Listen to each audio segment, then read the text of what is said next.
JMN College of Arts and Science Chennai. Join BCom, BCA, BSc Data Science and more. Apply today.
Chennai Anna Nagar பகுதியில தொழில் போட்டியில அழகு நிலையத்துக்குள்ள நுழைஞ்சே உரிமையாளரையும் அவருடைய மனைவியையும் வேறொரு அழகு நிலையத்தினுடைய உரிமையாளர் மற்றும் அவருடைய கூட்டாளிகள் தாக்குனதா சொல்லப்படக்கூடிய சம்பவம் பெரும் பரபரப்பை ஏற்படுத்தியிருக்கு. அழகு நிலையம் நடத்திட்டு வரக்கூடிய ஒருத்தரையும் அவருடைய கூட்டாளிகளையும் போலீசார் கைது செஞ்சு சிறையில் அடைச்சிருக்காங்க.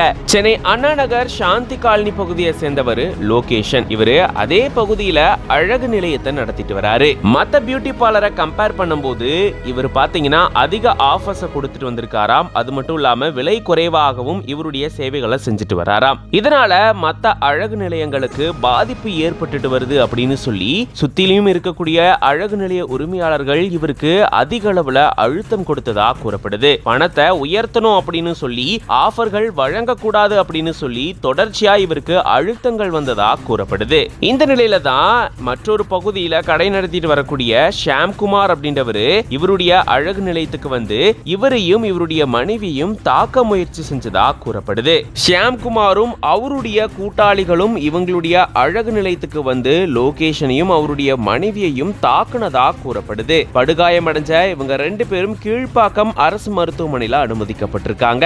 இது தொடர்பா தகவல் அறிஞ்ச போலீசார் இவங்க கிட்ட போயிட்டு விசாரணையை மேற்கொண்டதை தொடர்ந்து 6 பிரிவுகளின் கீழே வழக்கு பதிவு செஞ்சு கடையில புகுந்து தாக்குதல் நடத்தின அழகு நிலைய உரிமையாளர் ஷாம்குமார் மற்றும் அவருடைய கூட்டாளிகளை போலீசார் கைது செஞ்சு சிறையில் அடைச்சிருக்காங்க.